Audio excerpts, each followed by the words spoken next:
नमस्कार, मी विजय वामन. तुम्ही पाहत आहात आपला आवाज.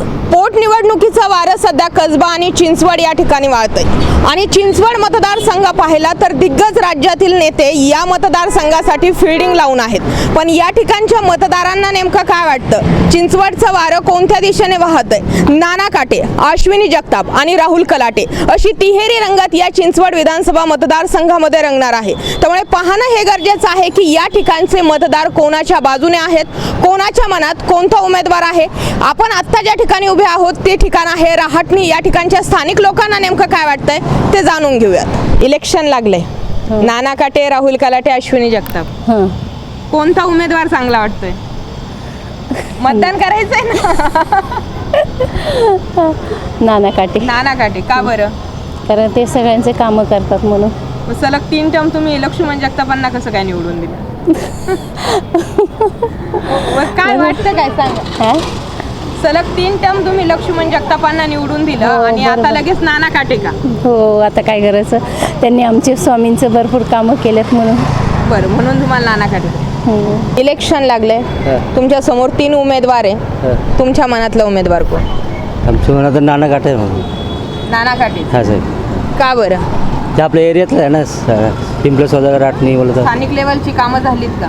काम झाली काही ना, प्रश्न असतील ते? आमची झाली आमच्या. अश्विनी जगताप का नको?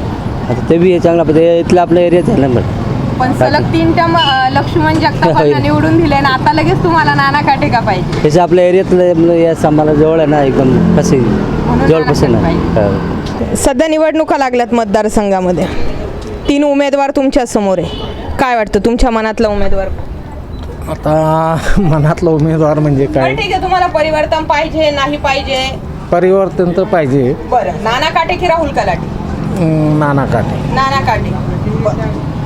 काय नाना काटे, राहुल कलाटे, अश्विनी जगताप? नाही, आम्ही कसं आहे, नाना काटे आमच्या एरियामध्ये. बरं. कारण आम्ही पहिल्यापासून त्यांना काही म्हणजे आमची जी कामं असेल त्यांचे बरोबर येतो, ते बी आम्हाला सहकार्य मदत करतात. असं बरं.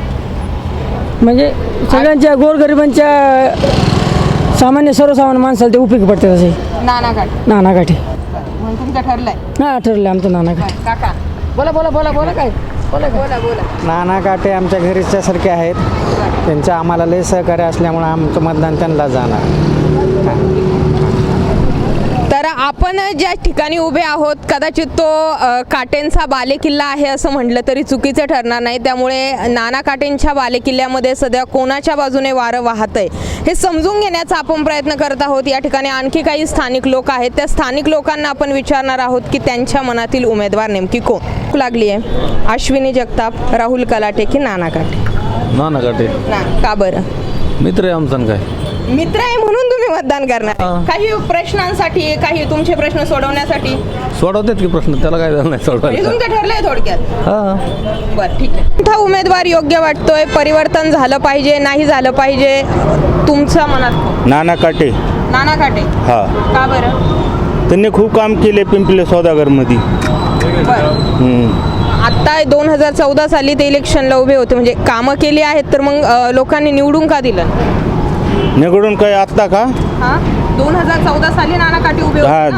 2014 साली कसं आहे, ते टायमाला BJP ले फॉर्ममध्ये होती म्हणून ते आले नाही. आता कसं आहे, सगळ्या फॉर्ममध्येचे नाना काटे 1 नंबरला आहे. त्यांनी खूप काम केले, पाणी हे ते सगळं. या ठिकाणच्या समस्या कोणत्या आहेत, प्रश्न कोणते आहेत? कुठले नाही, हे पिंपले सौदागर त्यांची सगळं हे कार्य त्यांनीच केले, बाकीच्या कोणी नाही केलं. इथं पिंपरी चिंचवड ले काम केले त्यांनी. इलेक्शन लागलंय. नाना काटे, राहुल कलाटे की अश्विनी जगताप? नाना काटे. नाना काटे. का बरं? त्यांचं काम चांगलं आहे, आमच्या एरियामध्ये व्यवस्थित आहे. अश्विनी जगताप का नको? अश्विनी जगताप म्हणजे लक्ष्मण जगताप ते चांगले होते. अश्विनी जगताप एवढे आमचे भेटत नाही, म्हणजे तेवढं संपर्क आला नाही आमचा. लक्ष्मण जगताप भाऊंशी संपर्क होता आमचा. प्रत्येक गोष्ट त्यांच्या कानावर गेली की ते येऊन त्यांचे जे म्हणजे राईट हँड होते विनायक गायकवाड, तर ते त्यांना सांगून ते आमची इथली कामं करून घ्यायची. राहुल कलाटे का नको? राहुल कलाटे सांगून आमचा एवढा परिचय आलेला नाही. आतापर्यंत 2 टर्म राहुल कलाटे यांनी निवडणूक लढवली आहे. लक्ष्मण जगतापांनंतर 2 नंबरची मते राहुल कलाटेंनी घेतली आहेत आणि नाना काटेंना त्यापेक्षा कमी मतं पडलीत. मग तरीसुद्धा तुम्हाला नाना काटेच काय योग्य आहे? आम्ही फक्त माणसाचं काम बघतो. माणूस जरी पडला तरी त्याची कामं तशी चांगलीच आहेत. त्यामुळे आम्ही त्यांना प्रत्येक वेळेला म्हणजे मानतो, त्यांना वोटिंग देतो. चिंचवडमध्ये पोटनिवडणूक लागलेली आहे. विद्यमान जे आमदार राहिलेले होते लक्ष्मण जगताप, त्यांच्यानंतर अश्विनी जगताप यांना उमेदवारी देण्यात आली आहे. नाना काटेही आहेत आणि राहुल कलाटे आहेत. कोणता उमेदवार योग्य वाटतो? नाना काटे. नाना काटे. हो. या अगोदरही नाना काटे यांनी निवडणूक लढलेली आहे, म्हणजे नाना काटेच का? कारण मी जर आत्ता जसं त्यांना ओळखते तसं, कारण त्यांनी सगळेच कामं चांगले केलेत आणि आम्हाला त्यांचा फार सपोर्ट आहे. अच्छा. हां, मी अंगणवाडी सेविका आहे, कारण सगळं आमच्या ह्याला शब्दाला मान आहे त्यांचा, म्हणून नाना काटे. बरं. जे विद्यमान आमदार राहिलेले होते लक्ष्मण जगताप, त्यांच्याच घरात आता पुन्हा उमेदवारी दिली गेलेली आहे, त्याबाबत काय वाटतं? त्याबाबत का मला काय सांगता येत नाही, कारण आपल्या तिकडला परिचय नाही आहे जास्त. बरं. हां, पण आपल्या इकडला नाना काटे हे चांगले उमेदवार आहेत. बरं. तर चिंचवडमध्ये पोटनिवडणूक लागलेली आहे. चिंचवडचं वारं नेमकं कोणत्या उमेदवाराच्या बाजूने वाहतंय हे जाणून घेण्यासाठी आज आपण रहाटणी, कोकणे चौक आणि आता शिवार चौकामध्ये आहोत. या ठिकाणच्या मतदारांच्या प्रतिक्रिया आपण जाणून घेतलेल्या आहोत. पुढच्या 8 दिवस आपण आपला आवाजवरच पाहणार आहोत की या मतदारसंघामध्ये नेमकं पारडं कुणाचं जड आहे आणि त्यासाठी तुम्हाला पाहत राहायचं आहे आपला आवाज.